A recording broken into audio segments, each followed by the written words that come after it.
We hope our webinar tonight will be a great opportunity for all of us to learn and share about CPTPP and its impact on environmental policies.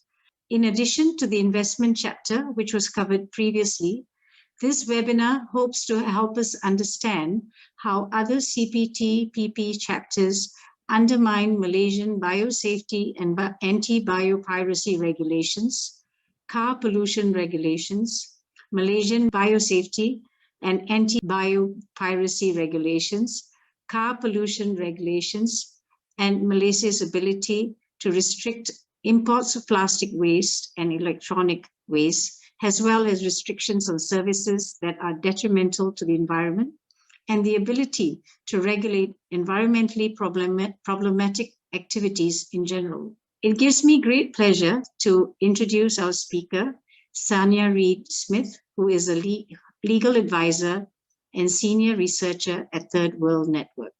Sania analyzes the implications of free trade agreements on developing countries and worked in TWN's Kuala Lumpur office for a number of years, including during the Malaysia-US Free Trade Agreement negotiations.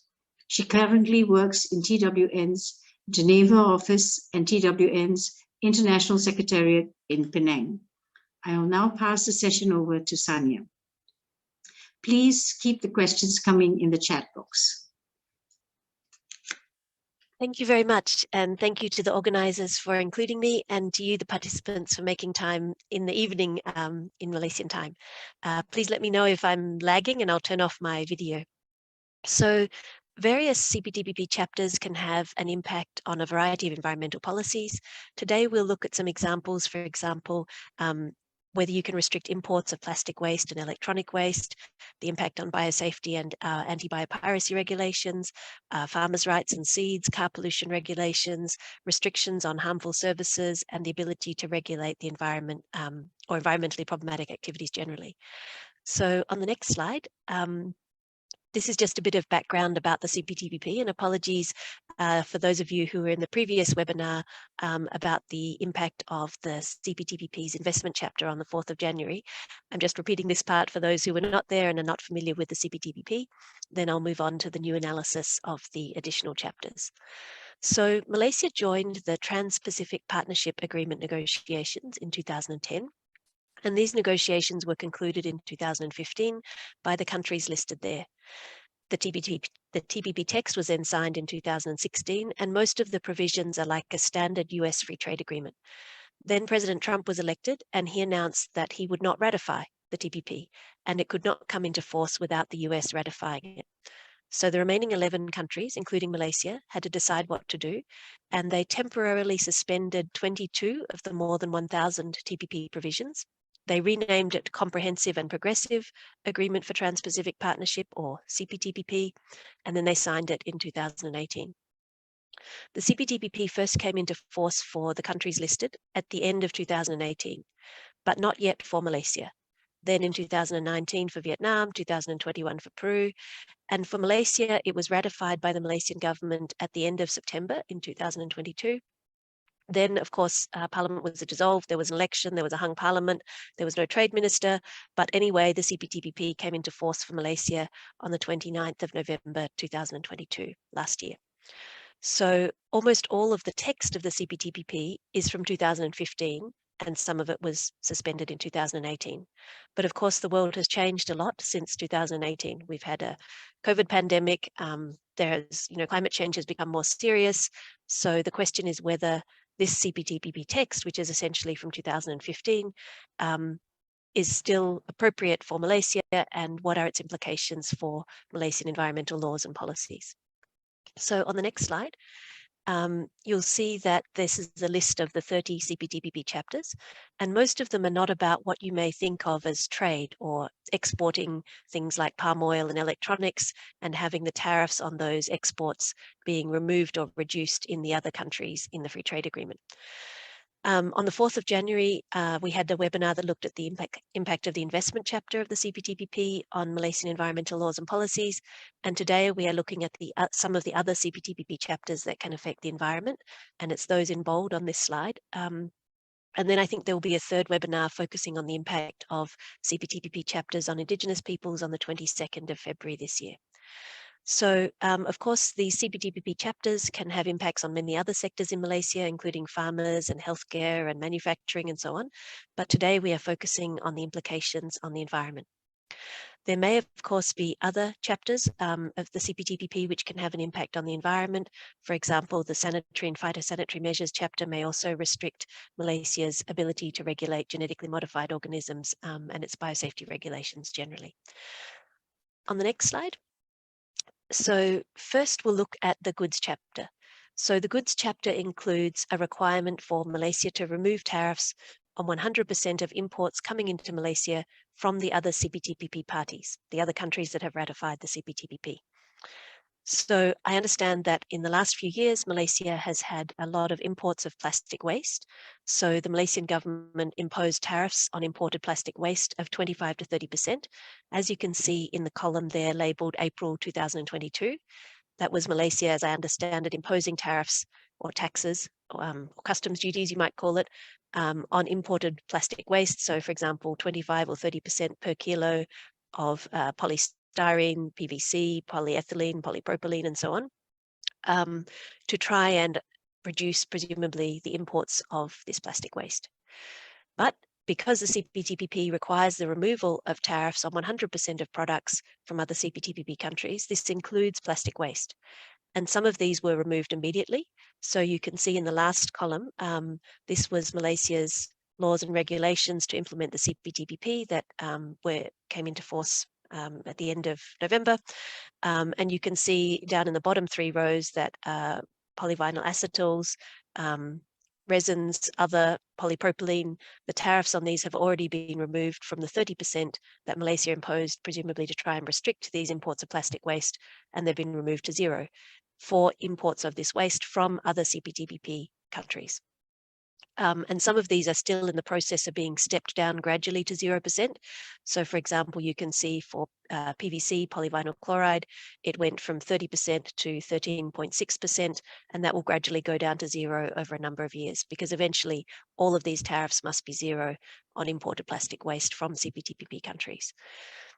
What will be the impact of this? There was a United Nations economist who calculated that removing tariffs on these imported plastic waste products from Japan would increase imports of plastic waste from Japan by 34%, assuming that there's no approved permits or other restrictions on plastic waste imports. And there's a link to that study on the last slide of this PowerPoint. So of course, in the CPTPP, there are some complicated rules of origin which say that for you to decide that this plastic waste is actually from a CPTPP country, not from China, a certain proportion of it has to be kind of made in Japan or made in Singapore or whichever country you're importing the waste from. So, leaving that aside, assuming that this plastic waste all qualifies as actually being Japanese plastic waste and not US plastic waste or British plastic waste or Chinese plastic waste, those countries who are not in the CPTPP, then Malaysia may see an increase in imports of plastic waste now that the tariffs are being removed on plastic waste from these countries. So this was actually a controversial issue in the Philippines Free Trade Agreement with Japan, and the Department of Environment in the Philippines government opposed the Philippines removing tariffs on imports of hazardous waste, scrap, hospital waste, and so on from Japan in that free trade agreement. But Japan insisted on the Philippines removing those tariffs on imported Japanese waste. So we'll hear at the end if there is an environment exception that can be used to save Malaysia's tariffs on imported plastic waste or other restrictions on it. And for electronic waste, I understand that Malaysia has banned the imports of electronic waste. And so in the investment chapter webinar on the 4th of January, we talked about whether this would be allowed under the CPTPP's investment chapter, and we looked at an investor state dispute settlement case where Canada was trying to ban the import or exports of wastes under the Basel Convention, and they got sued under provisions equivalent to those in the CPTPP's investment chapter, and Canada lost and had to pay the foreign investor for the lost profits they would have made if they could have continued to import or export that hazardous waste. I understand the organisers will be able to send a link to a recording of that webinar on the 4th of January about the CPTPP investment chapter for those who missed it and are interested in listening to it.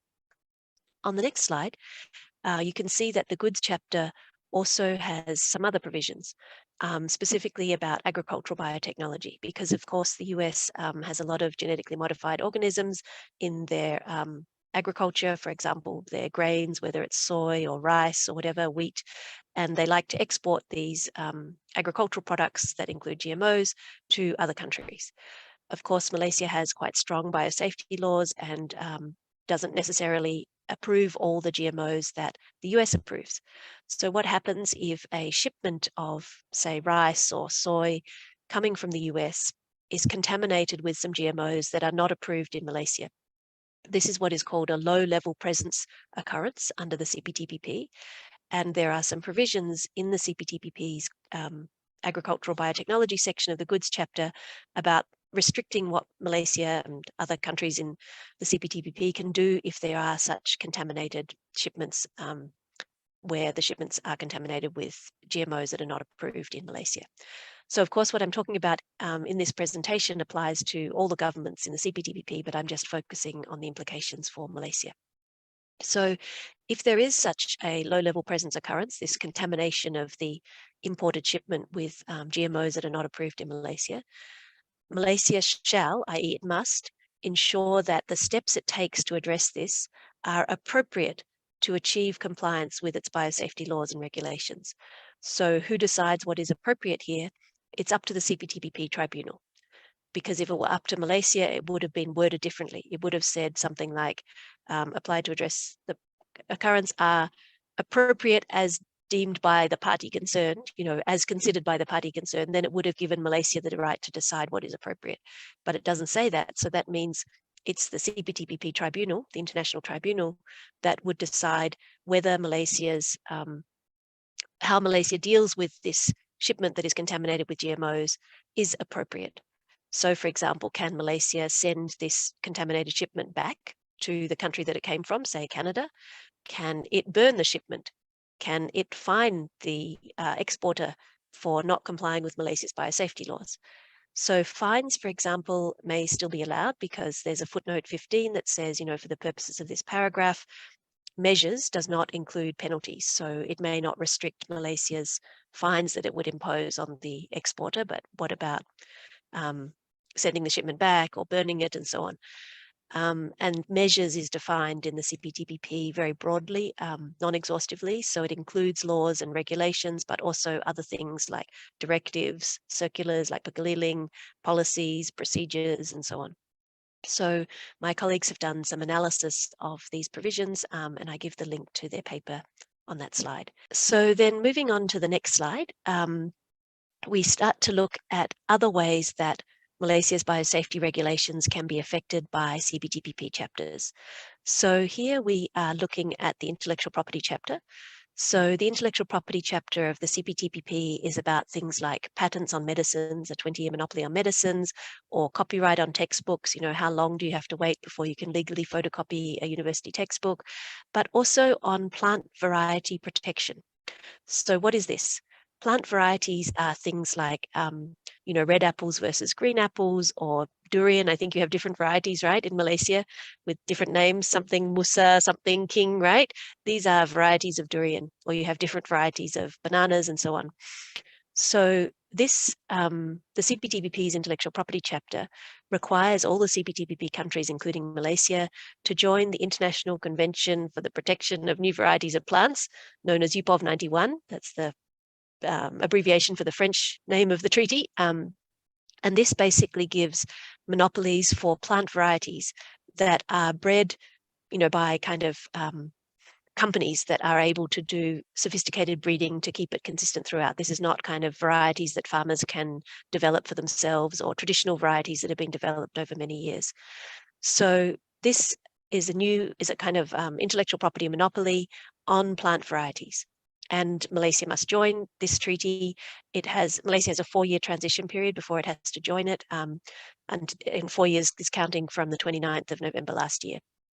So what does this UPOV 91 say, and what are its implications for Malaysia? Part of it is about giving this monopoly to companies, say like Monsanto or Cargill, who apply for this monopoly on their plant varieties of rice or soy or wheat or pepper or whatever. And when you give that protection, you can't require the company applying for this monopoly to comply with various conditions, because Malaysia has a law called the Protection of New Plant Varieties Act that actually has some very useful safeguards in it, a kind of world's best practice. And so in Malaysia, for example, before these companies can get this monopoly for 20 or 25 years, they cannot get this monopoly if the plant variety would harm the environment. For example, it's some GMO that would cause problems in the Malaysian environment. And also under Malaysia's Act, Protection of New Plant Varieties Act, the plant breeder has to show the company, for example, Monsanto or Cargill, has to prove that they have complied with all Malaysia's biosafety laws on genetically modified organisms. But in order to join this UPOV 91 treaty, Malaysia must get the consent of the Council of UPOV 91, who assesses whether Malaysia's law complies with UPOV 91. So Malaysia sent off its plant variety law already, and the UPOV 91 Secretariat looked at it and they said, Malaysia's law does not comply in the following ways. Malaysia must remove, for example, these two provisions that prevent this monopoly being given to companies for plants that would harm the environment. So Malaysia must give this monopoly and reward with high monopoly profits, even for plants that can harm the environment. And Malaysia must remove the requirement that the company proves that they have complied with Malaysia's biosafety laws. So even if they have not complied with Malaysia's biosafety laws, Malaysia must still reward them with this very profitable monopoly. So that kind of gatekeeping function where Malaysia could ensure enforcement of its biosafety laws by restricting the benefits of this monopoly to companies that don't comply with the biosafety laws must be removed for Malaysia to join this treaty. So Malaysia can only join UPOV 91 once it has made all these changes that the UPOV 91 Secretariat has already said Malaysia must make for its law to comply with UPOV 91. And there's a link there to the report by UPOV 91 saying Malaysia must delete all these safeguards from its law before it can join UPOV 91. And if Malaysia fails to join UPOV 91 by the deadline in about 4 years from now, then Malaysia can be sued under the CPTPP, and we'll discuss that later. You can also see that on this slide that Malaysia is required to remove its anti-biopiracy protections from its Plant Variety Act. So Malaysia's law currently says that to get this profitable monopoly, the company, say Monsanto, must prove that it hasn't stolen this variety from Malaysia's indigenous peoples or Malaysia's farmers by disclosing the source that it came from, proving that it got the prior written consent of the source, for example, the Orang Asli in Sabah or Sarawak, and proving that the company, say Monsanto, gave fair and equitable benefit sharing back to the Orang Asli or the farmers who had developed this variety. And that could be, for example, royalty payments or building a school. And these are requirements under the Convention on Biological Diversity. So Malaysia's Plant Variety Act had a very useful, again, kind of gatekeeping requirement that said that companies like Monsanto or Cargill could not get the benefit of this monopoly unless they proved that they have complied with Malaysia's biodiversity laws and these anti-biopiracy provisions. UPOV 91, the Secretariat again has said that Malaysia must delete this in order to be allowed to join UPOV 91 because it's not compliant with UPOV 91. And again, if Malaysia doesn't delete it and doesn't join UPOV 91, it can be sued 4 years from now. In addition, of course, UPOV 91 provides this 25-year monopoly for vines and trees and a 20-year monopoly for other plants like rice and soybeans for the varieties that meet the criteria, which generally can only be met by kind of professional breeding companies rather than farmers or Orang Asli. And a study of the impact of UPOV 91 in the Philippines found that this monopoly on seeds would raise the prices of seeds by more than 4 times. So that raises the input costs for farmers, squeezes their profit margins, can undermine food safety, food security and food sovereignty and so on. This UPOV 91 also requires Malaysia to remove the provisions in its law that currently allow Malaysian farmers to swap or sell seed that they have saved if it is of the protected variety. So, for example, if Malaysia has rice seeds, they plant them, the farmer plants them, the rice grows, the farmer saves those rice seeds and wants to swap them with her neighbor who has grown corn or a different type of rice. That is not permitted once Malaysia joined UPOV 91, and the farmers also, Malaysian farmers, could not sell any excess seed they have saved and so on from these protected varieties. And UPOV 91 also restricts the ability of farmers to replant saved seeds that they've saved themselves and replant them on their own farm the next year in various ways. For example, it might only allow Malaysian farmers to do that for certain varieties or for certain sizes of farms or under certain conditions, or if they pay a royalty. So you can see that this treaty restricts farmers' rights quite a lot. And so farmers around the world are often quite concerned about this treaty. And I think even in countries like Norway, they have not joined this treaty because of the impact on their farmers. And obviously, Norwegian farmers are richer than Malaysia's farmers and more able to afford expensive seeds and so on. So the next chapter on the next slide is the services chapter. So what is a service? A service you can think of as everything you cannot drop on your foot. For example, rubbish collection, transport, preparation of mining sites, banking, electricity, education, hospitals, shops, petrol stations. These are all services. And the services chapter in the CPTPP applies to all levels of government. Sorry, I should have put that on the slide. So it's strictly binding on the federal government in Malaysia, state governments like Sabah, Sarawak, Selangor, and also local governments like Petaling Jaya. And the services chapter includes what they call a market access provision. So in services, market access doesn't mean removing tariffs on imported services. It means allowing foreign service companies from the other CPTPP countries to come in as much as they want and operate as much as they want in Malaysia. So this in the CPTPP is on the basis of a regional subdivision, and it's not clear what this means. Does this mean state government or local government or both? And also the whole country, so the federal government. So Malaysia cannot restrict the ability of companies from other CPTPP countries to supply services, except in the sectors that Malaysia listed in its Annex 1 and 2 in 2015, and that all the other countries agreed to give Malaysia exceptions for. So you can think if there are services that are problematic for the environment, for example, let's say waste incineration or hazardous waste disposal, or mining site preparation that Malaysia may want to restrict, Malaysia would have had to have an exception in its Annex 1 or 2 in 2015. Cannot be later added, without the consent of all the other countries in a long amendment process. Now, the trouble is that Annex 1 has what they call a standstill. So it was only what Malaysia had in place when the CPTPP first came into force, which was the end of December 2018, and it has a ratchet. So if Malaysia has unilaterally liberalized since then, for example, it has allowed more hazardous waste disposal sites or more waste incineration, it cannot go back down to what it had put in the annex. It's a one-way ratchet, one-way liberalization. The more you liberalize, you cannot go back down. So that's if Malaysia's exceptions were listed in Annex 1. And local government measures, say if Petaling Jaya bans waste incineration that were in force, in place at the end of 2018, are exempt even if they're not listed, because it's a bit too hard to list all the local government measures. So they're just exempt even if they weren't listed in Annex 1, but the ratchet still applies to them too. Annex 2 is the better exception.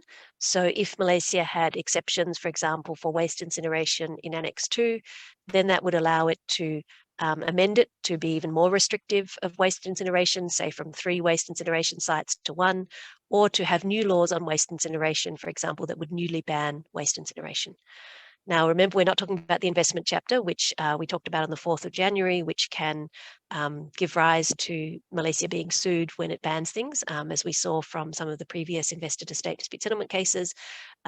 Today's webinar, we're just focusing on the services chapter. But obviously, even if you were permitted to ban a problematic service like waste incineration under the services chapter, you could still be sued under the investment chapter, including by the foreign investors. In addition, the services chapter has a provision that restricts Malaysia's ability to charge high licensing fees. So, for example, if Malaysia did not put an exception to allow it to ban or restrict waste incineration in Annex 1 or 2, but it decided actually waste incineration is problematic, we want to discourage it, so we want to charge a high licensing fee for waste incineration sites, like maybe 500,000 ringgit a year on a waste incineration site, so that it discourages them and there's not very many of them. This kind of high licensing fee could be in trouble under the Article 10.8.5 as listed there, because these licensing fees must be not restricting the supply of the service. And you'll see there's an exception for fees for natural resources like forestry licenses or water licenses, and concessions and stuff like that. I forgot to give a link there. I'll put it in the chat to some ways that those other phrases have been interpreted, like whether a licensing fee is transparent and reasonable. Some of the cases on this show how else it can be restricted. So that, again, Malaysia could impose those fees at higher levels if it had put those sectors into its Annex 1 or 2 in 2015. So back then. So on the next slide, we get to the next chapter, and this is the e-commerce chapter. So you might think that e-commerce is about buying and selling things online, on Amazon, for example.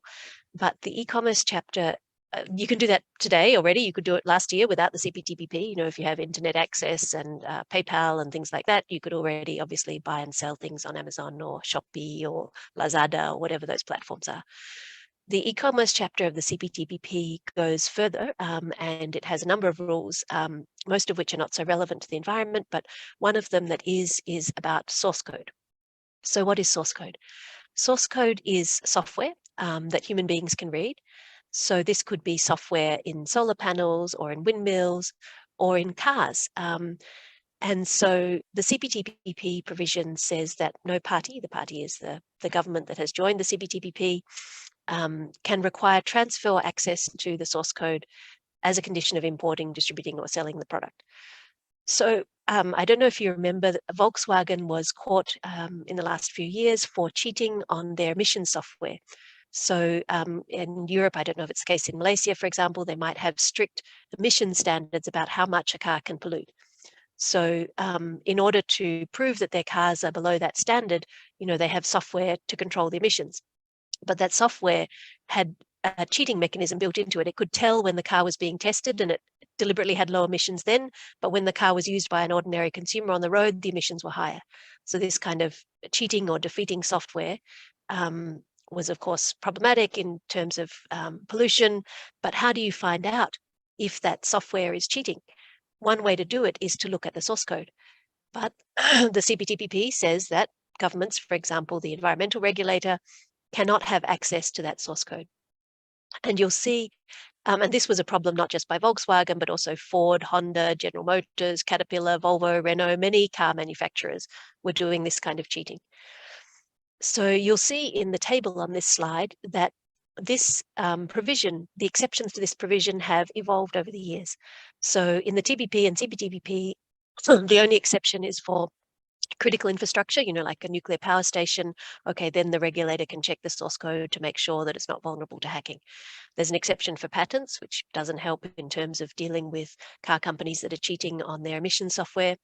Then a later free trade agreement on services, the TISA, Trade and Services Agreement, added some exceptions. They realized they forgot. So they added exceptions for legitimate public policy objectives, but you had to meet this arbitrary, unjustifiable, disguised restriction on trade, which is hard to satisfy.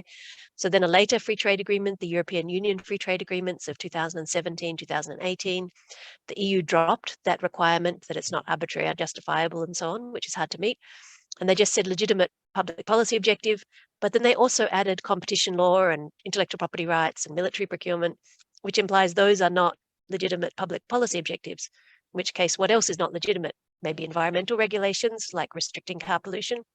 So then the later free trade agreements, the US-Mexico-Canada agreement or the new North American Free Trade Agreement in 2018 had an even broader exception that says, nothing in this source code provision stops a regulator from requiring a company to make the source code available to the regulator, to check whether they're cheating on their car emission software.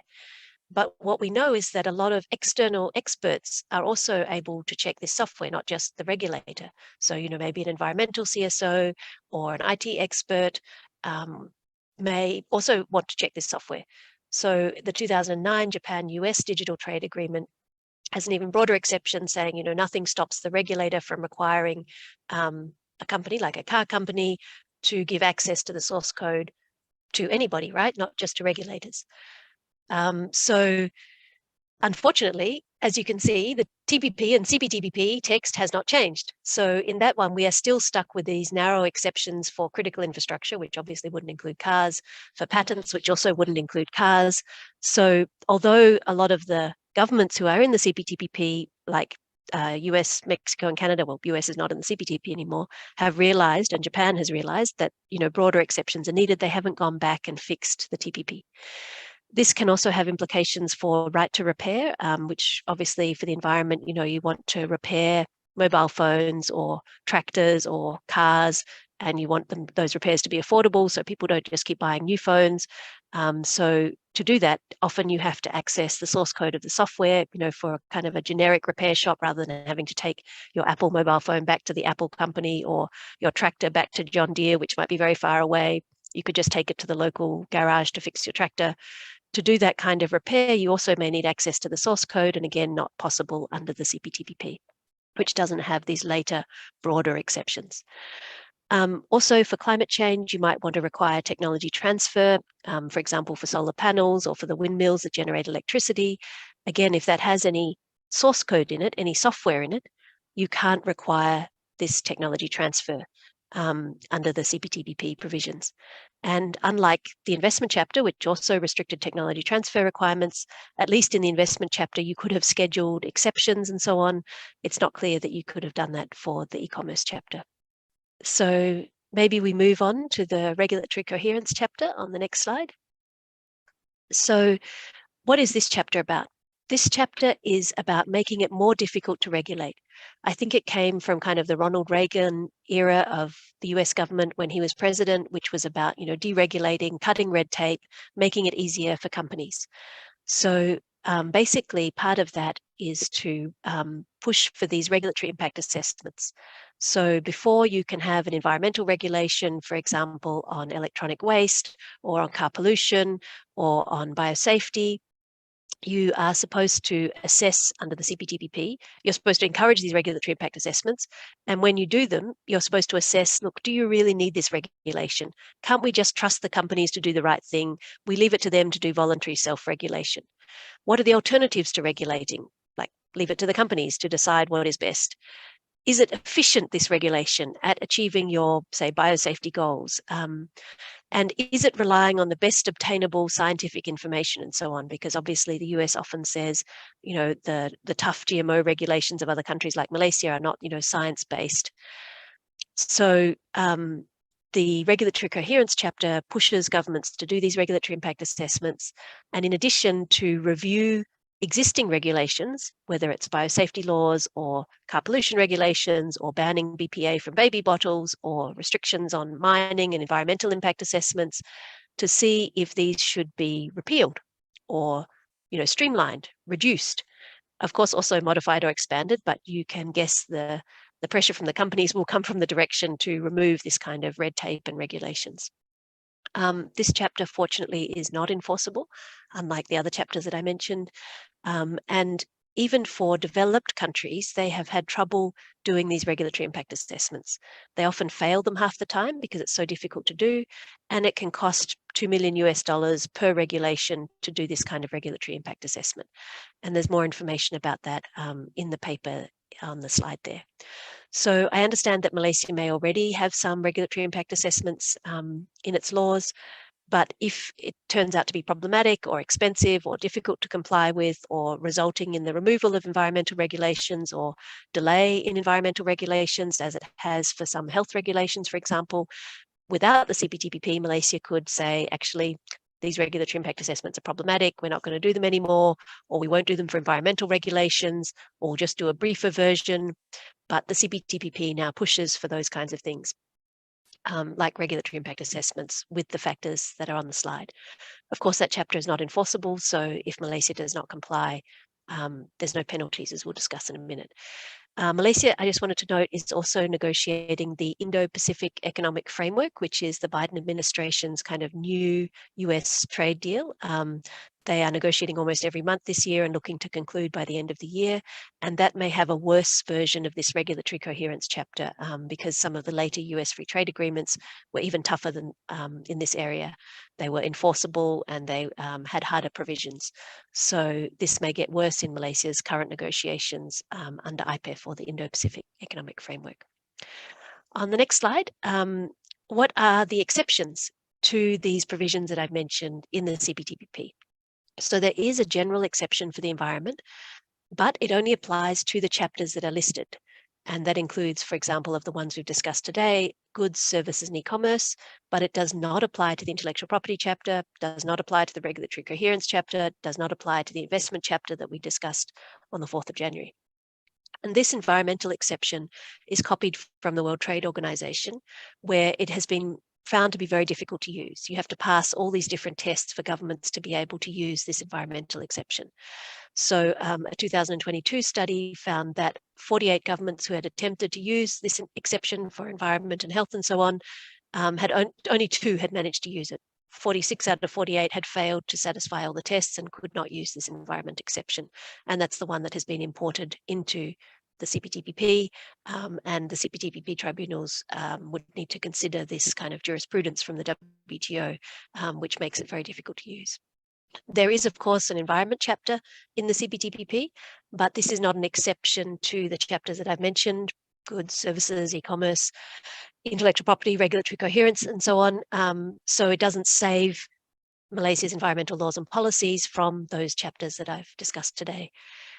There are also cooperation, development, SME, business facilitation chapters in the CPTPP. Again, they don't have exceptions, that would save Malaysia's environmental laws and policies from the problematic chapters I mentioned earlier, and the cooperation and development and so on chapters themselves are not enforceable. So how are these chapters, like goods, services, intellectual property, and e-commerce, enforceable in the CPTPP? They are enforceable through what we call state-to-state dispute settlement, where say Japan could sue Malaysia for not complying with the goods chapter requirement to remove tariffs on PVC. And this would happen at an international tribunal. And if Malaysia loses, tariffs could be raised on Malaysia's exports, say, of palm oil, electronics, clothing, whatever, until Malaysia changes its law to comply with the CPTPP, for example, removes the tariffs on PVC and other plastic waste coming from Japan. So these are very enforceable chapters compared to, say, an environment treaty like the Basel Convention, where if you don't comply with the Basel Convention, what happens? Nobody can sue you at the Basel Convention. There's no tribunal. There's no penalties under the Basel Convention for failure to comply. So what we see is when governments are faced with a contradiction between an environmental treaty like the Basel Convention and a free trade agreement like the CPTPP, they comply with the more enforceable one, which is the CPTPP, and violate the Basel Convention if that's what it takes to comply with the free trade agreement like the CPTPP. So on the next slide, it just has the links to further information where you can see the CPTPP text that I mentioned, the paper that shows the increase in plastic waste imports predicted into Malaysia once it removes the tariffs as required on imported plastic waste from CPTPP countries. And it also shows how Malaysia's trade balance will worsen under the CPTPP. So I'm happy to take any other questions. Thanks. Would you like to answer Lavania's question first before we start on the other questions? Sure. So the question in the chat is about what is the benefits from UPOV 91 for Malaysia, for normal farmers versus huge corporate interests. And so UPOV 91 only protects plant varieties that have been bred to a certain standard. They have to be distinct, uniform, stable, and so on, which is something that farmers generally cannot do, or orang asli generally cannot do. It's the kind of thing that, professional plant breeders in companies like Monsanto could do. So it gives those companies a monopoly. And as you know, they often take the varieties from farmers who have been developing them over the years, or from orang asli. And the question is whether they have to give, benefits back to the farmers who develop these varieties, or the orang asli. And so that's why Malaysia has those protections in its domestic law, to try and require those benefits to go back to, the farmers who may have initially bred the strain that the Monsanto then kind of finalized and got the monopoly for. But that's the kind of thing that will be removed once Malaysia, in order for Malaysia to join UPOV 91 as the CPTPP requires. So generally, proponents of UPOV 91 claim, it will cause more R&D, or it will cause more innovation, but these kinds of claims have been rebutted, and I can put some studies in the chat that have been rebutting these claims about the benefits of UPOV 91. So generally speaking, UPOV 91 is intended and drafted for and drafted by the developed countries for their plant breeding multinational companies. And it's problematic for farmers, including farmers in, say, Norway, and that's why the Norwegian government, for example, has not joined UPOV 91. There's a comment by Encik Shani that UPOV 91 is not a UN sanctioned standard.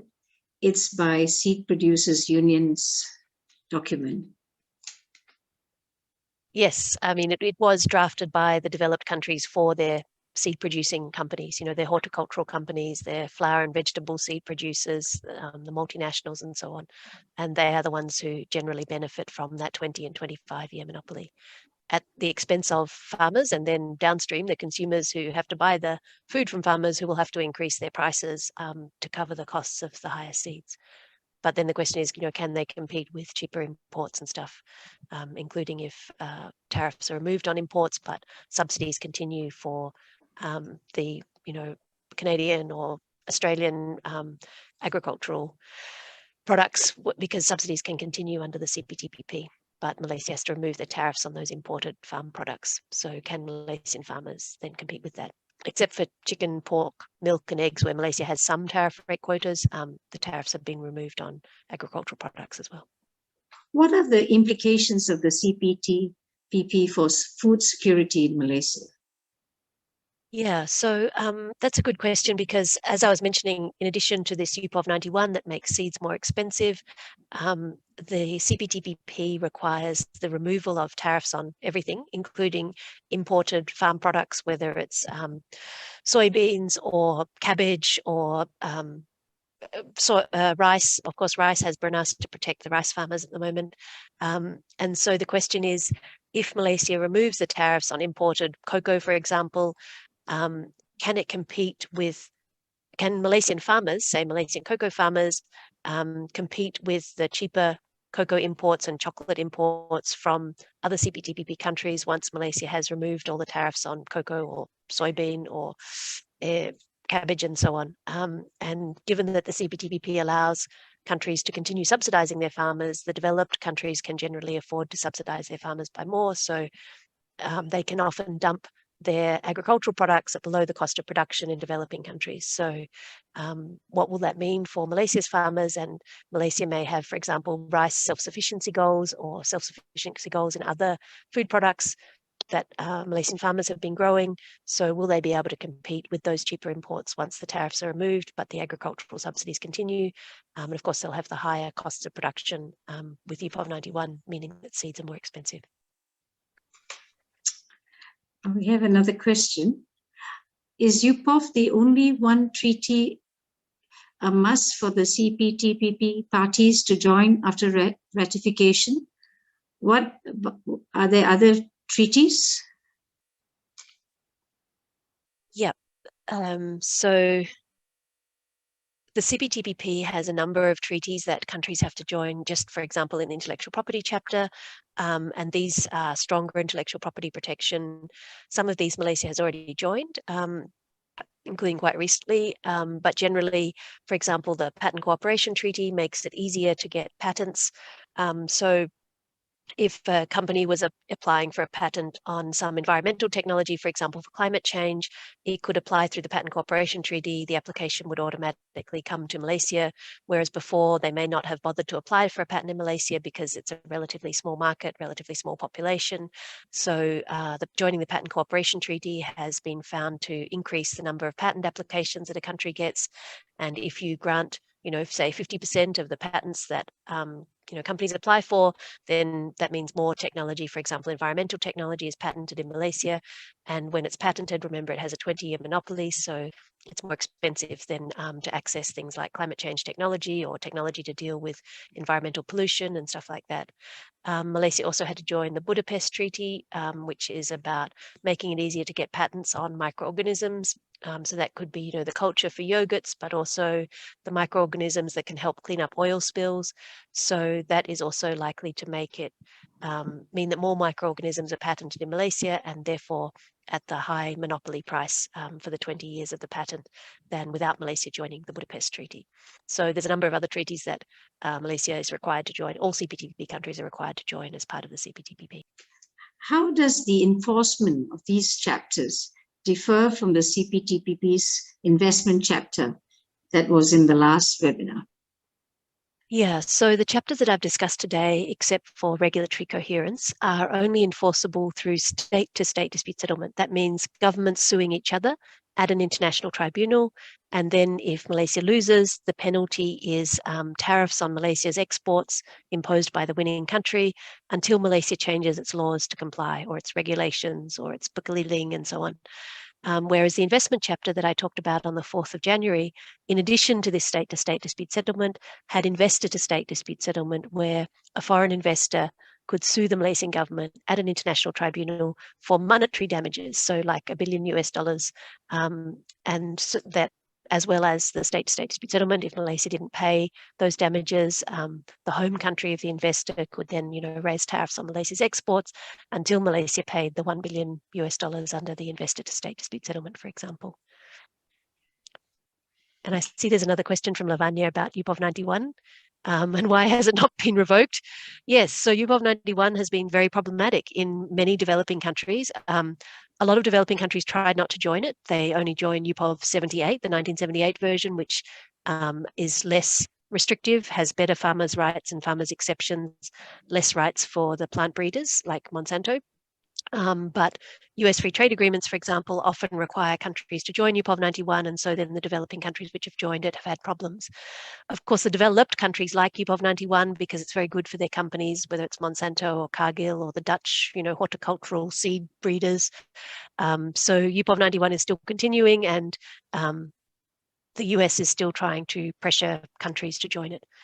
And so it's still in the CPTPP, and I think Japanese companies also benefit from it. So the Japanese government is also keen on UPOV 91. Sanya, given today's environment problems, there's so many issues now. You've got climate change, you've got deforestation, you've got the haze. Is the CPTPP out of date?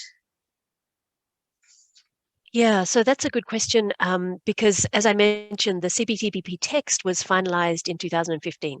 So it was kind of, if it had any exceptions for the environment kind of in their minds at the time they negotiated it, was those that were around then. And since then, the world has changed. So you saw on the e-commerce slide that just for that source code one, each free trade agreement since the TPP was concluded in 2015 has realized that there's a problem with that source code provision and broadened the exceptions. But they haven't gone back and fixed the TPP, which is still stuck with this very narrow exceptions for critical infrastructure like nuclear power plants and patents, neither of which help the environment. Similarly, since the TPP was concluded, this investor-to-state dispute settlement that we talked about on the 4th of January, more countries, more governments have realized it's problematic.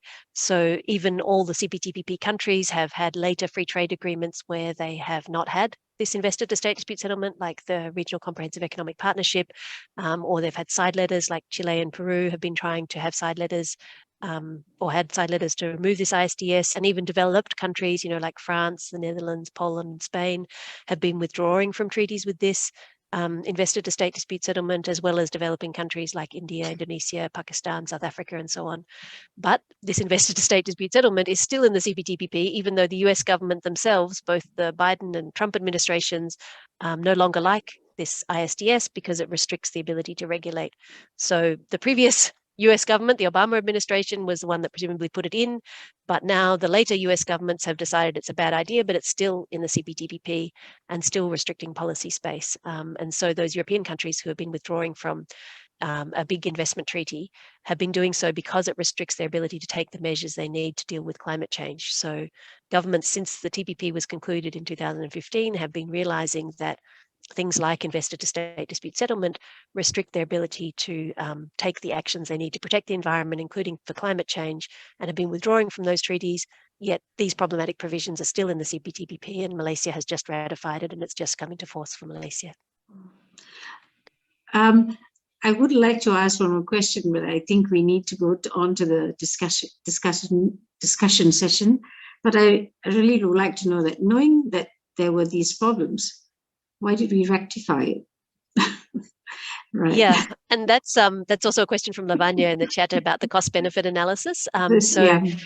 MITI commissioned a cost-benefit analysis by PricewaterhouseCoopers on the CPTPP, and it was done after it was signed, before Malaysia ratified it. But it didn't look at things like the impact on the environment.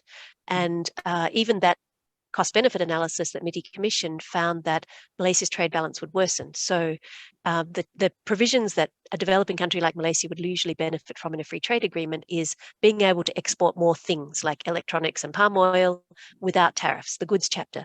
But even in that chapter, even MITI's own cost-benefit analysis found that Malaysia's trade balance would worsen because the imports into Malaysia would increase by more than the exports. So then there's no net benefits from the goods chapter to offset the costs of all these other chapters for Malaysia, like the intellectual property chapter, investment chapter, services chapter, government procurement chapter, and so on. So it's not clear to me how the benefits outweigh the costs, and that cost-benefit analysis by PricewaterhouseCoopers did some computable general equilibrium modeling, which said, let us assume a free trade agreement that looks nothing like the TPP or the CPTPP, and let us assume away all the problems, assume there'll be no tariff revenue loss, assume there'll be no change to the trade balance, assume there's full employment, nobody will lose their jobs or they automatically find another job, assume, rice imported from Vietnam doesn't compete with Malaysian rice. If we assume all those things and we use our intuition, then the CPTPP will cause GDP growth and more foreign direct investment. So that kind of computable general equilibrium modeling has been so discredited that they, can't be published in a peer-reviewed economic journal, but that was what was in the cost-benefit analysis and claimed that the CPTPP will generate, GDP growth for Malaysia and foreign direct investment and stuff. But economists, at the World Bank and the United Nations say that the things that are in the CPTPP are not the kinds of things that attract foreign direct investment. Foreign investment comes, if you have natural resources like oil and gas, they will always come to take away your natural resources. If you have peace and stability, you're not at war. If you have good infrastructure, your roads are not jammed. If you have cheap labor and so on, those are some of the drivers of foreign direct investment, not whether or not you have these provisions. Okay. I think we have a lot more questions, but we'll stop the Q&A now and we'll continue it after the discussion session. Common agricultural chemicals include fuels, solvents, insecticides, herbicides, fungicides, fertilizers, and veterinary chemicals. New products are being introduced to the market almost every year. So we have today with us Encik Yuzaimi Muhammad Yusof, who will be discussing how our laws are not capable enough to tackle new pesticides and new chemical fertilizers. Yuzaimi is president of GRASS and the co-lead of BE.A.CC.H. He has been active in GRASS for 8 years, leading GRASS at both national and international levels. Yuzaimi, the floor is yours. Hi, good evening, everybody. Basically, I echo the Leila question. Why we know this is a very bad agreement, why we sign it. I remember when I was a student in 94, 97, really talking about against this GTA, TPA, something like that. So So suddenly, when I involve actively with environment, it's happened in my time. Okay, so it's quite frustrated actually, because for example, in last 8 years, we already against with we have a dialogue and we against the about 2 law. Sonia already mentioned about the plant breeder and the seed law. So the government, lucky we have an election, so already stopped, slow down. But the worst part is still continue. They continue it because the political environment is not very healthy currently. So the word, okay, what I'm going to tell is very simple. Every year, the company will come out with any so-called better solution for our plant, all that. Okay, because our industry depend a lot on chemical and fertilizer and also pesticide, chemical fertilizer, all that. What happened? The plants start resistant, they cannot use anymore on the current pesticide and the fertilizer, so have to reintroduce all new kind of chemical content. But when you check with the current law, there was no provision prevent the company to introduce whatever new chemical. Yeah, end of day is a long term very bad for not just for the plant itself but for human. Then if you saw one movie, farmer is not lazy. The Amir Fitri already mentioned about how the cost is operation. Farmer operation cost is increased on yearly basis. So because the new chemical be introduced and the resistance of the plant for the against the current fertilizer and pesticide being used now. But if you check, it's not talking about just this chemical, new fertilizer and chemical. Also, new technology came out with in Malaysia. For example, we have all this Internet of Things, drone, all that.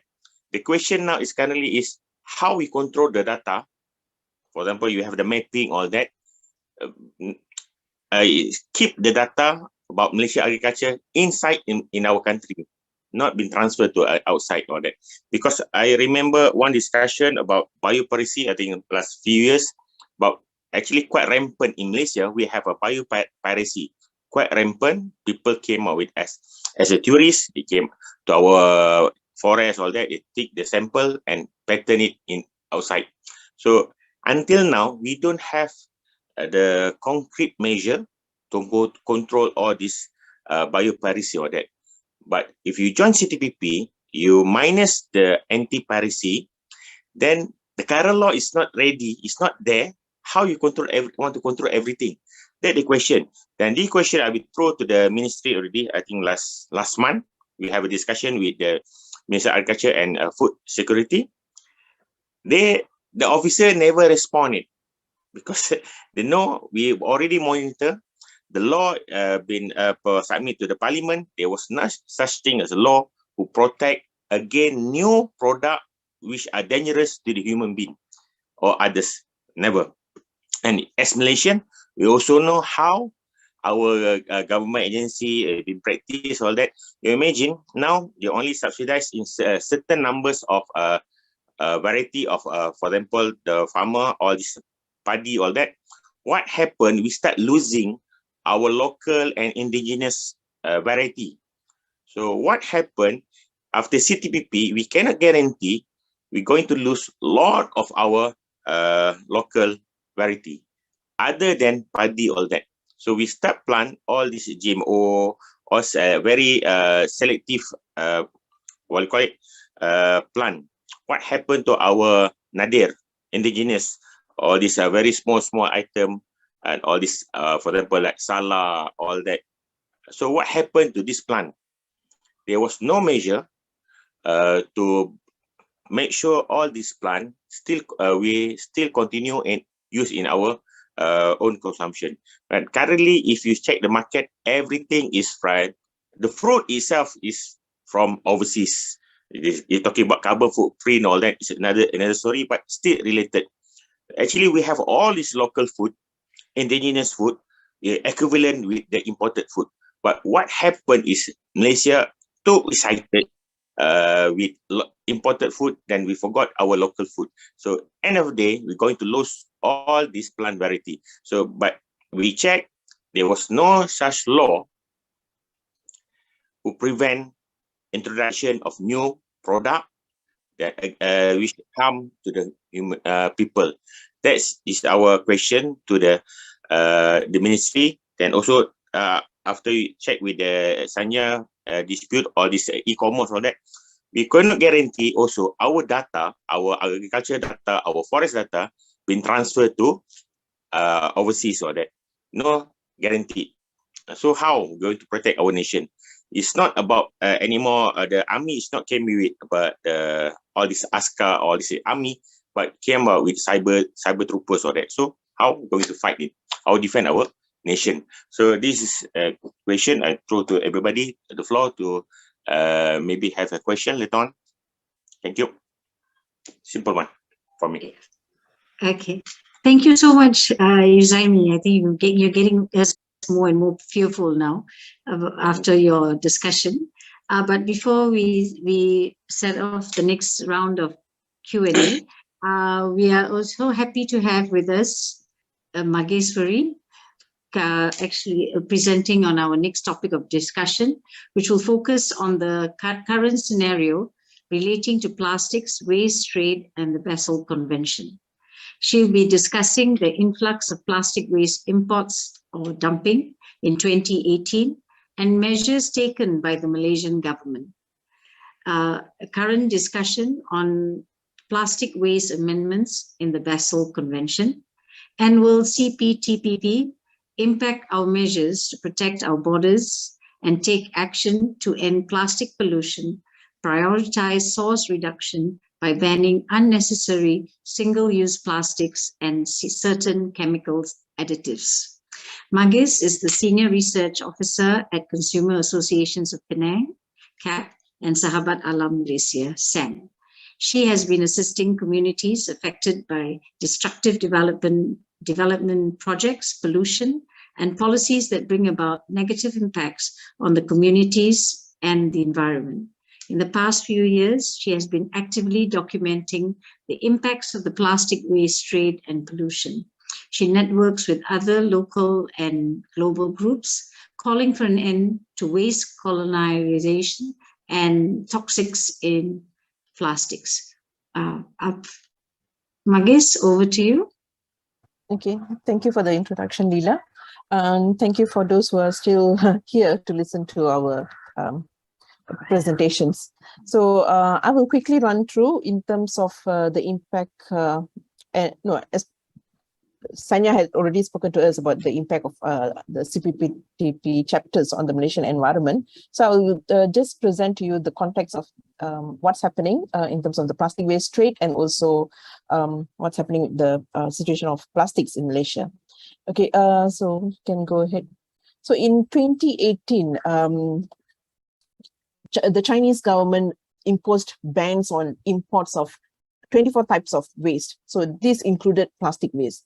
But you see, it has been, the plastic waste has been in the whole, it's been moving from one place to another.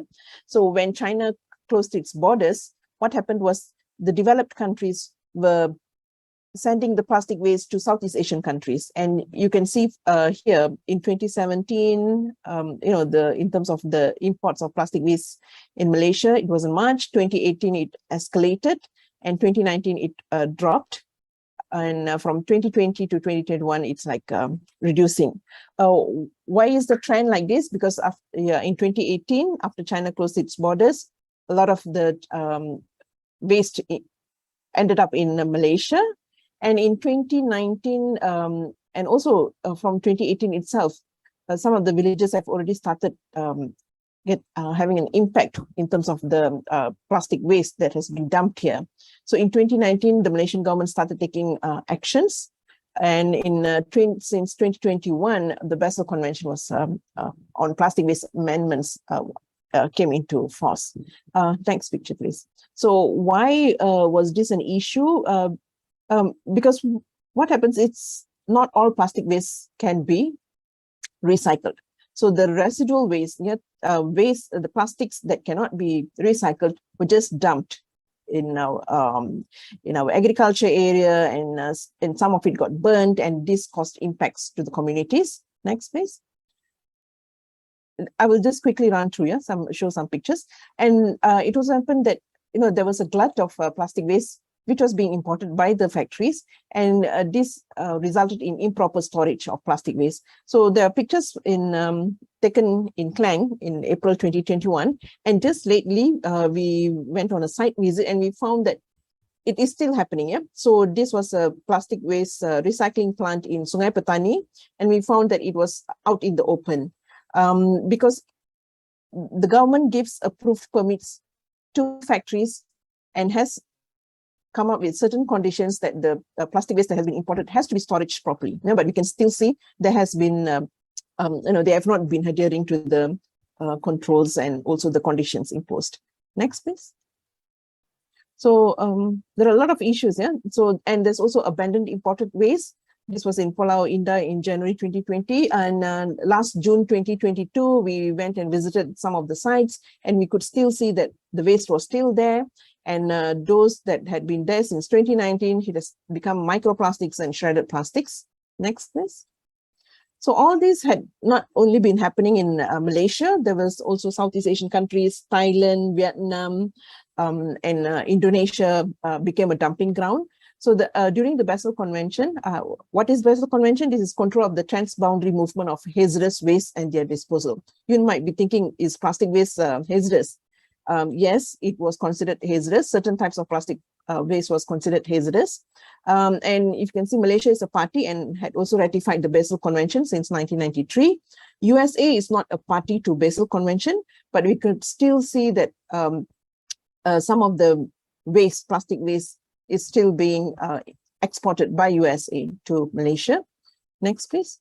So in 2019, during the Basel COP14 Conference of Parties, you can just go ahead. Certain plastic waste were added to the Basel Convention, and it required prior informed consent. Let's say Malaysia wants to, let's say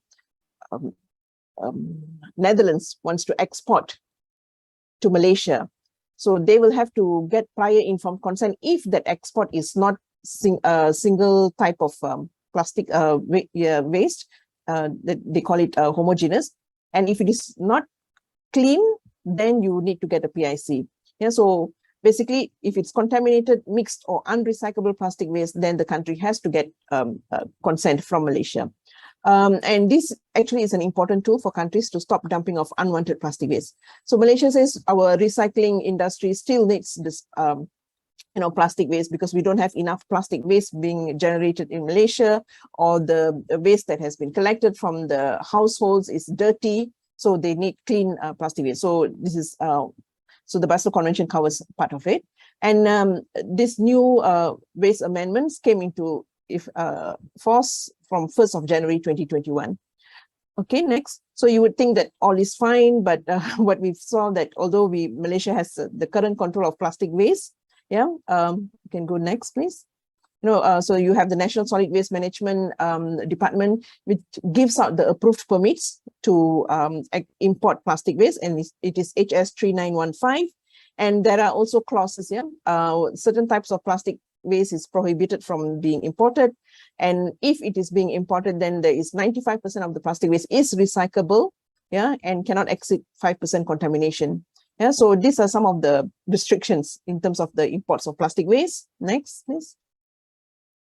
And there's also all those criteria, but essentially these are photos taken from some news reports, and Malaysia had also checked in terms of the imports.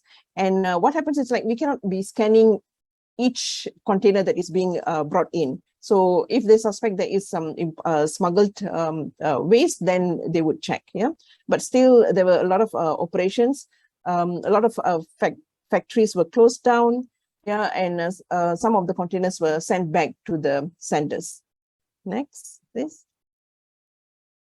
So these are the contaminated, dirty, and waste that is not homogeneous. You can also see some of the electronic waste has come in. As Sanya had mentioned earlier, electronic waste is prohibited, yeah, from being imported to Malaysia. Next. But we have also been doing waste tracking with our friends in US, and we found that, you know, electronic waste is still coming in, and also inspections lately in Penang Port, they also found electronic waste, and this has already been, no, they announced that it is being sent out. Next, please. So these are all a lot of issues, yeah. So electronic waste, we could also see when we go out on the field, there's still electronic waste which is being shredded. So we would be asking, if it's not supposed to come in, what is all this? Yeah, it is not only local waste, it's also waste that has been brought in. Next. Yeah, other waste streams. So we are not only talking about plastic waste, there's also tire waste and also imported paper waste coming in. Australia is part of the CPTPP, and we have also been importing a lot of tire scraps from Australia. So if the Malaysian government is saying, okay, we are having a lot of problems with tire waste, we should put a stop to importing tire waste from Australia. So this is a question that we need to ask. What will the Australian government do? Yeah, because we do have the clause in the CPTPP. Next, please. And the Selangor state government had announced that they are going to prohibit imports of recycled plastic waste for recovery. So there is a timeline. So if with the CPTPP, is this going to be a problem? Yeah, for the Selangor government to, yeah, you know, implement what it has planned to do. Yeah. Next, please. Okay, so as we had mentioned, this whole life cycle of plastics is really a toxic, yeah, life cycle. Every part of the you know, phase of the plastics, yeah, from the extraction of fossil fuels to make plastics, all this is a problem. So what is going to happen if countries, Malaysia wants to ban certain toxic additives? Yeah. Next. Okay, we have been calling for a global plastics treaty. Next, you can see the discussions are going on now, yeah, in terms of internationally legally binding instrument on plastic pollution. So with this plastics treaty, yeah, the Malaysian government has also some plans. And even before this, they had come up. Next, please, you can turn to the next slide. You know, there was the Malaysia's roadmap towards zero single-use plastics. So with the roadmap, they had some plans in terms of phasing out certain problematic single-use plastics, and there are also planning to list down what are the problematic single-use plastics to be banned. And also, we already have certain toxic additives which are being used to make plastics, which has already been banned. So all this is an issue, yeah. If the and you can already see that from Sanya's sharing in terms of the tariffs, it has gone to, some of it has gone to 0%, and it will move on to 0%. So there will be some implications with CPTPP and in terms of the plastic waste. And yes, I would also like to read the report that Sanya had given the source. Okay, so I think this is all for now. If there's any questions, we're happy to answer that. Thank you. Thank you, Mages. So if I may ask, do you foresee an increase in plastic waste with the signing of the CPTPP? Yes, we have seen an increase of plastic waste that is coming from Japan. Yes, so it has already started. Yes, this was over the past few months, we've been seeing an increase in terms of waste from Japan. Where is it going to? Which states is it going to? Because yes, so the Malaysian government, they have approved permits, yeah, to certain factories if they have the capacity to recycle. So there are certain states that, like in Selangor, Penang, Johor, there are a few factories in Perak and also some in Kedah. So these are the states that are importing this plastic waste. So even though Selangor is not starting new factories, allowing the start of new factories, because we have existing factories, we can import the waste. Yes, you can import the waste, but you can see it's like, it has to be clean, it has to be homogeneous. Yeah, so But who's that is the checking? condition. Yeah, so it has to be strict, and you need to enforce it. Yeah, you need to check and enforce. And let's say that factory is a joint venture with one of the CPTPP countries, and you decide to close down. So what would be the implications be? So, you know, would there be a ISDS by the factory owner? So these are some of the questions I would like to also ask Sanya. Yeah, thank you. Sanya, do you think you can answer that? Yeah, so there is a risk that investor-to-state dispute settlement cases could come from investors from other CPTPP countries in response to Malaysia's actions to deal with plastic waste, just based on the past ISDS cases where, you know, when a permit was not given for something like a quarry, but in this case, say a plastic waste recycling facility, the host government was sued successfully, or when something was closed down or a permit was retracted for failure to comply, the host government was sued successfully. When something was banned, including under the Basel Convention, the host government was sued successfully. So, I mean, theoretically, if the investors sue, they could have similar outcomes because the equivalent provisions are in the CPTPP. Of course, those past ISDS cases are not binding precedents on any CPTPP ISDS tribunal, but they may choose to follow it and say, well, you know, this is a similar thing under similar provisions. And of course, it depends on whether an investor sues, and they may not sue because maybe they want to keep a good relationship with the Malaysian government in order to get future permits or something. So, you know, not every policy and every law is challenged under ISDS, but based on the ISDS cases that I described in the last webinar on the 4th of January, there's definitely some that seem relevant to the kinds of laws and policies that Marges was talking about. Looking at you know, the waste, the plastic pollution waste that's coming into the, I mean, it's not plastic pollution, sorry, the plastic waste that's coming into Malaysia at the moment. Where are these factories? Are they near environmentally sensitive areas, or are they, because there are conditions about where, like in Selangor, there are conditions, but how about the other states? Can they be established anywhere, these factories?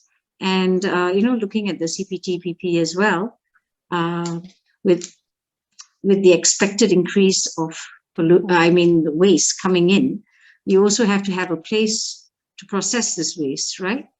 And I was just wondering, where would... So under the Malaysian, laws, you also have the guidelines on where to place the industrial sites. But what we could see is there are a lot of paper recycling factories in certain areas, like in Kuala Langat. So there are just probably 5 paper waste recycling plants, and also there are also on-site incinerators in the plants itself. And although these are not near environmentally sensitive areas, it is near community settlements. So this is also increasingly, we are very concerned about what's happening here. So in terms of the recycling plants itself, there are illegal plants and there are also legal plants, but even the legal plants are not adhering to the, EQA, the Environmental Quality Act. So, and they are also causing pollution.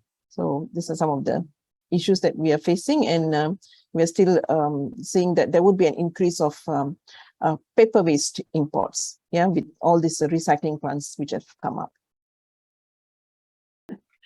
I'm looking at the question from Sipeng Wong about whether an existing foreign investor has the same benefits as a new investor.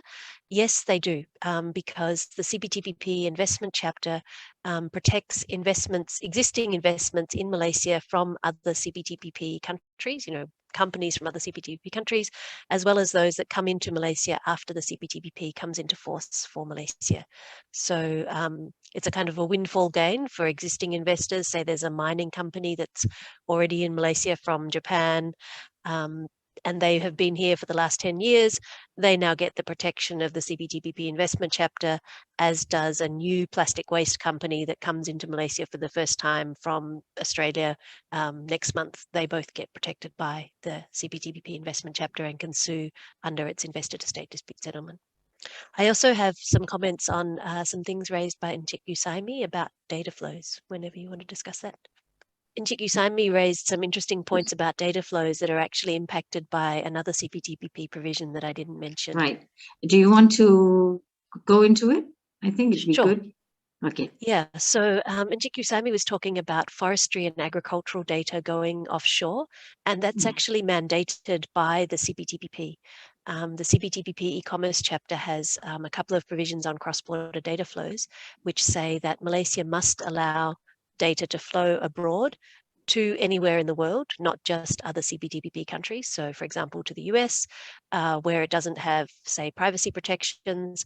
And so this has been an issue, for example, for Indigenous peoples who want Indigenous data sovereignty. They have a lot of sensitive data about cultural heritage and religion and other things. And, it's not supposed to go out of the tribe or the clan. They want to be able to control it.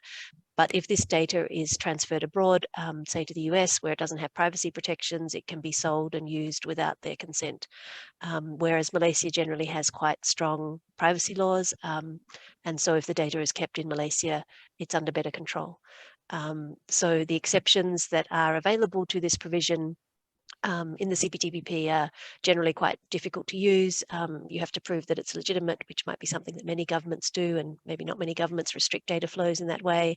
And it has to pass not arbitrary, unjustifiable restriction on trade and a necessity test, which are like the ones in the environment exception that I mentioned, which governments have only passed twice in 48 attempts, and the ones in the CPTPP are even tougher to satisfy than those difficult to satisfy conditions in the World Trade Organization's environment exceptions. So that data flows issue is definitely something in the CPTPP commerce chapter because it requires the data to be allowed to go abroad to anywhere in the world, not just other CPTPP countries. So, and that can be sensitive data. It can be sensitive personal data like health records or environmental data or agriculture, forestry data, financial records, national security data, all kinds of things. I think the concern here is, what about research? Research done by scientists, researchers in Malaysia. And, we tend to have it all in soft copy now. Everything's online, and even though it might be protected, does that mean anyone can access it now from a CPTPP country? Yeah, so the way it's worded is that it says the Malaysian government cannot require companies from other CPTPP countries to store data locally, subject to those difficult to use exceptions that I mentioned. And so they have to be allowed to transfer it to anywhere in the world. So these could be research companies or non-profit organizations, whatever, that are defined as these entities that have these rights to transfer data abroad under the CPTPP. Okay. So looking at all the points that we've brought up today, that has been brought up today, what are the benefits of CPTPP to Malaysia? That we actually, that must have been the reason why we rectified it. So what benefits are we actually getting from it? Yeah, so a lot of people may focus on the extra exports that Malaysia can get under the CPTPP, and it's true that Malaysia will get some new market access, some removed tariffs on its exports to the countries that it does not currently have free trade agreements with, which is Canada, Peru, and Mexico. Without the CPTPP, Malaysia was already trading with those countries, but under the World Trade Organization level of tariffs on Malaysian palm oil or whatever. There's a question about how much, Malaysian palm oil could be sold to Canada, where it's so cold that when you turn the palm oil bottle upside down, it doesn't come out.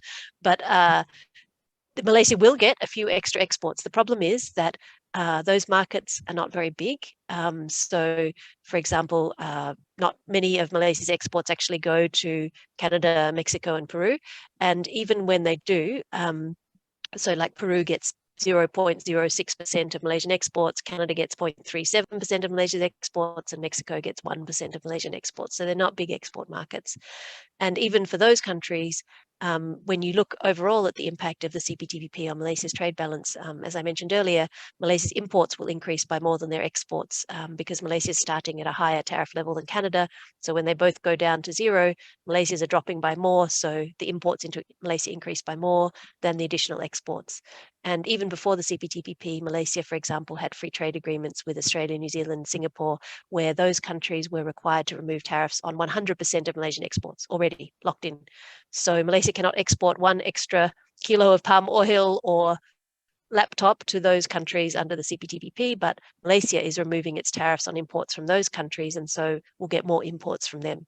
So that would be the main benefit, Malaysia's exports, but it's offset by the increased imports into Malaysia that are greater than the increased exports. So Malaysia's trade balance worsens.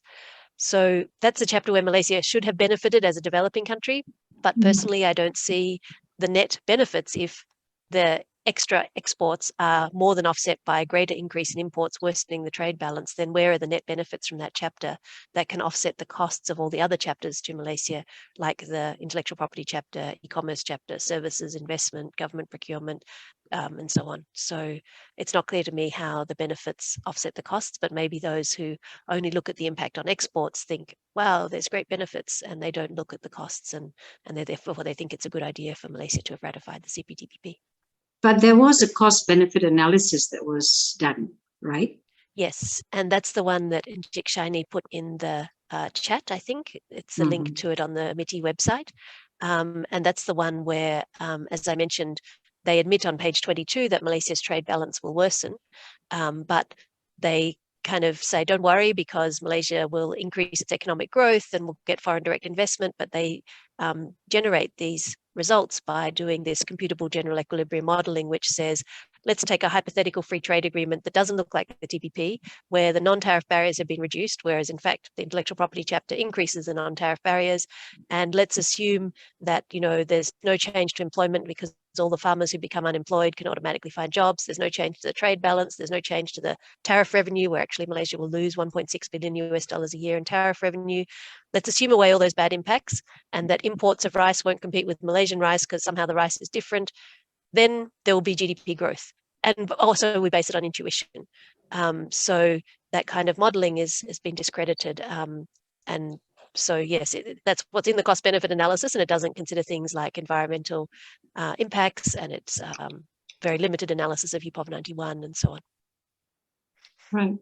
You had mentioned earlier that, you know, the farmers in the Philippines had protested and Japan, but in the end, Japan had its way. But shouldn't all things be equal? That means developing countries should have equal rights to developed countries, because this is an agreement between two parties.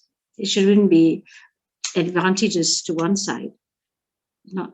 You would think. Yeah. Unfortunately, the CPTPP and especially the TPP looks pretty much like a standard US free trade agreement. The US has a template, you know, it's about 30 chapters. They go around and they ask countries to sign. It has things like join UPOV 91, remove all your tariffs, you know, liberalize your services on a negative list basis, have investor to state dispute settlement. I mean, this was a template before the Trump administration.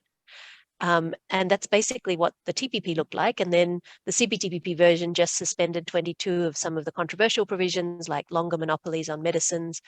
But the rest is still the basic US free trade agreement. So some of the leaked texts from the TPP negotiations showed that all the countries opposed the US on things like stronger intellectual property protection for medicines, yet that is the final text had stronger intellectual property protection on medicines as proposed by the US.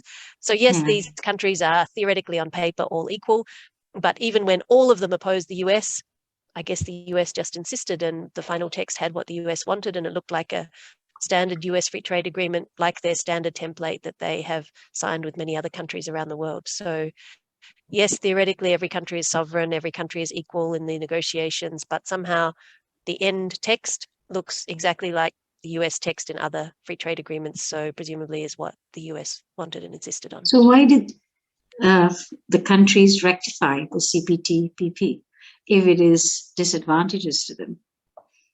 Yeah, so for some of the countries, they already had US free trade agreements, so Australia, Chile, Peru, Mexico, Canada, so for Singapore. So for those countries, there wasn't so much that was new. Some of the chapters were a bit new, like state-owned enterprises and e-commerce, but generally they already had agreed to this. Some of them, like Singapore, don't have farmers to worry about. The developed countries are generally rich enough to cope with, higher seed prices and agricultural input prices and can afford to subsidize their farmers so they can compete. And the developed countries generally benefit from some of the other chapters, like, investment, because they are the capital exporters, right? It's Canadian mining companies going abroad who benefit from the protection of the investor to state dispute settlement. So they generally benefited. And from memory, I think Japan is a net intellectual property exporter, so they benefited from the stronger intellectual property protection.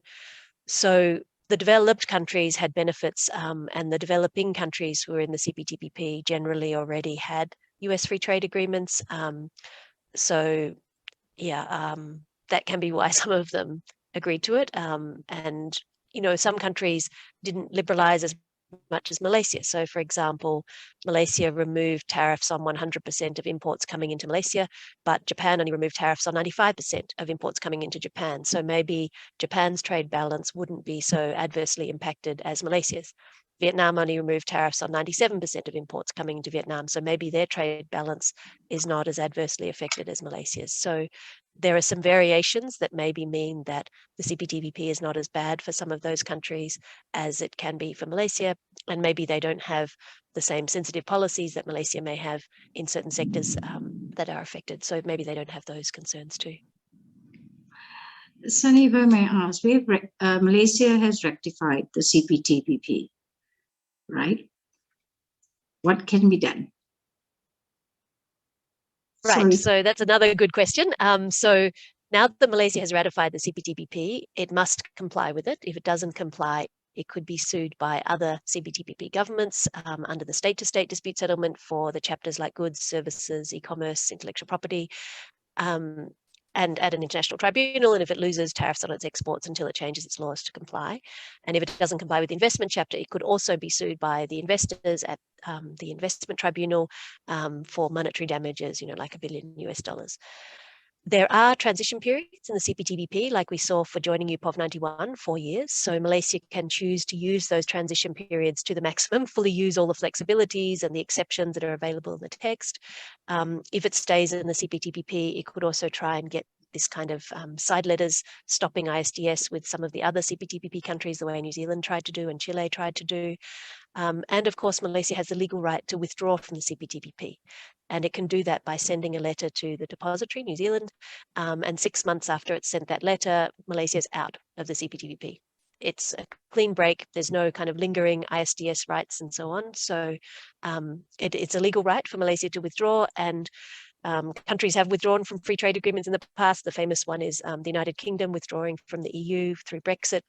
Of course, that was a deeper integration and for a longer period, so it was more complicated to untangle.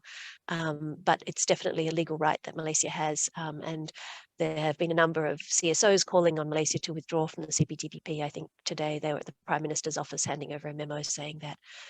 So definitely there are CSOs who are concerned about it, including farmers groups who think that it's best that Malaysia withdraws from the CPTPP. And if it does, what happens is Malaysia goes back to trading the way it was in August last year. It was still exporting to all the CPTPP countries under free trade agreements with all of them except Canada, Mexico, Peru. And for those countries, it was exporting under WTO rules, which already limits the tariffs that Canada can impose on Malaysian exports and so on. So, yeah. Yeah.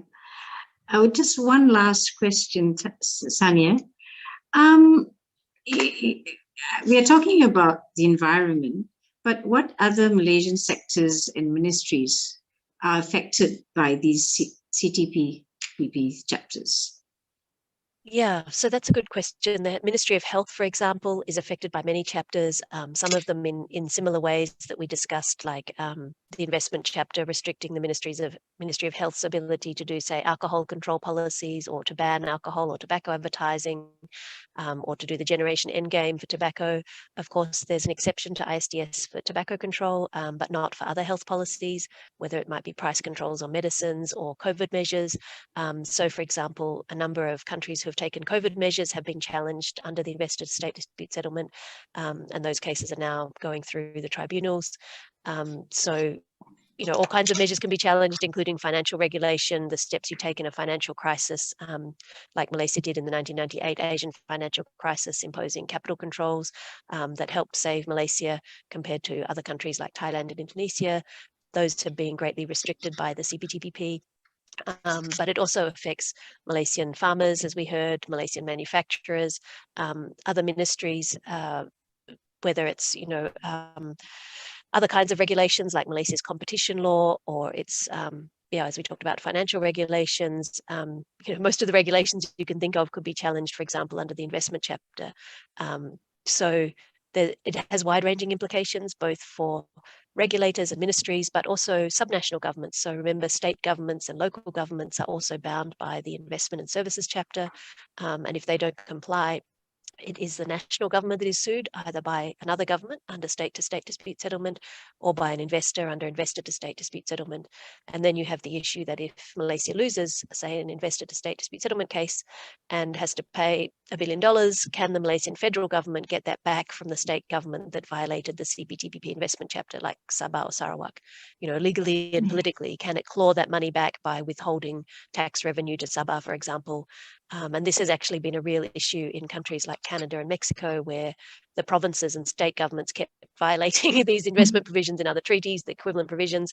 The federal government kept being sued and got tired of having to pay these awards and tried to get the money back from the provinces. And in Canada they could, and in Mexico they could not, officially, legally, but I think in the end they did kind of withhold some revenue from the state governments to repay the federal government for having to pay the penalty for the policies and laws of the subnational governments. And there have been a lot of ISDS cases about subnational government measures, like that Pakistan one, where the province didn't give a permit for a mine and the national government was sued and had to pay $5.9 billion US. That was for a provincial government action, and the national government had to pay the money. This really is the final question, but it just came in. We've just come out of COVID. Many companies, farmers, they face such hard times, and they're just coming out of it. How is CPTPP going to affect them? Will they, now that we've rectified it, how will it impact on them? Yeah, so some people thought, oh, well, the CPTPP is going to create this fantastic economic growth and help country, economies recover from COVID. But as I mentioned, this is based on the computable general equilibrium modeling that has unrealistic assumptions about both what's in the TPP text or CPTPP text, as well as the real world. And it's based on intuition. So it's not clear that it will increase economic growth that much. And even the US government's estimate of the impact on Malaysian economic growth back when the US was in the TPP was very low.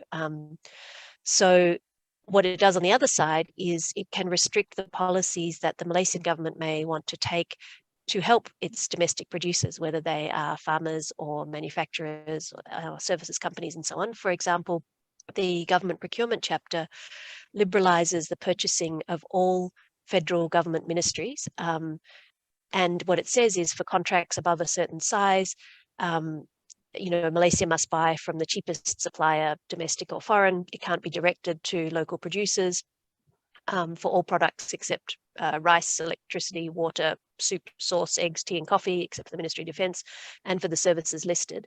And then Malaysia has a few exceptions for things like PPPs and stuff, but also the procurement by state-owned enterprises, or GLCs, is also liberalised by the CPTPP. So, for example, Tenaga Nasional, 99% of the things that Tenaga Nasional buys, like copper wire or paper for the photocopiers, was bought from Malaysian companies, so Malaysian producers. So that stimulates them and helps them to get business. And then, those Malaysian producers spend money in Malaysia, and, it goes around. And that is cut to 40% under the CPTPP. From 99% to 40% as of the 29th of November last year. And that 40% has to be shared, between Bumiputera companies in Sabah and Sarawak, and small and medium enterprises. So it reduces the ability of the Malaysian government to direct its purchasing and that of its GLCs that meet the definition in the state-owned enterprise chapter to Malaysian companies and Malaysian farmers. If Malaysian Airlines wants to buy food for the passengers on Malaysian Airlines flights from Malaysian farmers, that has also been liberalised.